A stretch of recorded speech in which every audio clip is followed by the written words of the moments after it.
Hi, welcome to Reading to Write. I've wanted to make a booktube channel for a really long time now, so time to dive in. I really want this channel in particular to be what reading is like through the lens of a writer. How we process stories, what inspiration we get, what we look for, etc., etc.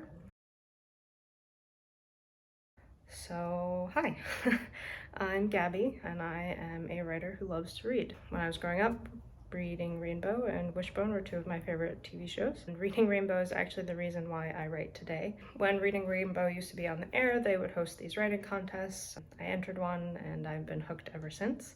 I can't seem to stop myself.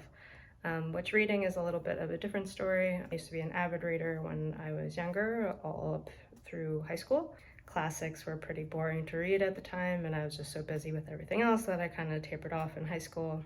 Got back to it in college, stopped for a long time until I joined a book club, but I didn't really get back into it until 2020. Like so many people, I got laid off in the pandemic, so I really focused on reading and writing for a while.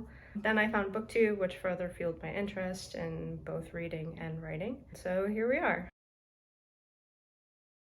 So to give you a taste, I want to say 2 books that I have recently read, and then 2 that I'm reading right now, and kind of talk to you a little bit about my thoughts and interpretations. So the first book I read is actually a short story. It's 43 pages long. It's called A Dead Djinn in Cairo. And this is a blend of mystery and steampunk with Egyptian and Arabic mythology mixed in. It's set in the historic Cairo. And I thought that the story did a brilliant job of world building and creating really interesting and likable characters within 43 pages. It was very, very impressive. And it's actually a prequel to a book that's actually on my bookshelf right now called Master of Jinn, which I'm really excited to read after reading that short story. The second book I read is Legendborn. This is a spin on the legend of King Arthur. Basically, the story is, if you hear that chirping, that is my cat in the background. But Legendborn is about the descendants of the Round Table and Merlin and King Arthur, who inherit their powers and use them to fight off demon hordes. And a black teenage girl called Bree gets kind of tangled up in their order and this demon war. The book talks a lot about grief and what it's like being a black teenager in a southern state in America, and it deals with generational trauma, and it's a really, really important perspective that I don't think we see a lot of in the fantasy genre, so it was really enlightening from that standpoint. Also taught me a lot. Like, for instance, I didn't know that Merlin was a descendant of an incubus.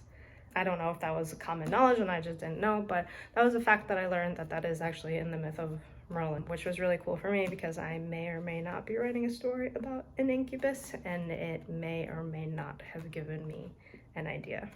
So for 2 books that I'm reading, the first I want to talk about is Pride and Prejudice. This is obviously a very, very loved classic, and I love the 2005 movie with Keira Knightley, but I've never read the book, and my sister got me this beautiful edition for Christmas, so I started reading it. I'm only about 50 pages in.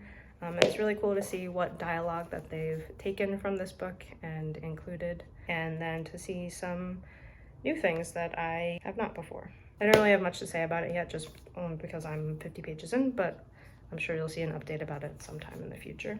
The second book that I want to talk about that I'm reading is Iron Widow. This one I am 134 pages into. It's really, really good so far. If you want a book that's like all about female rage, this is a really good one.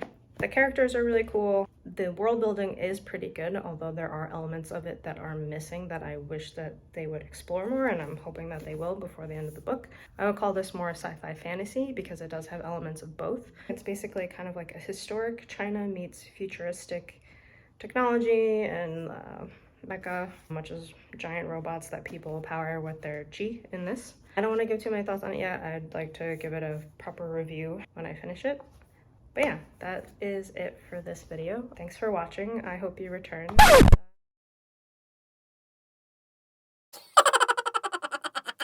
Further fuel my interest in read is Legendborn. Legendborn.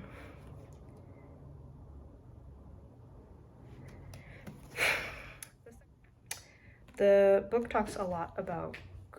Hey, stop it.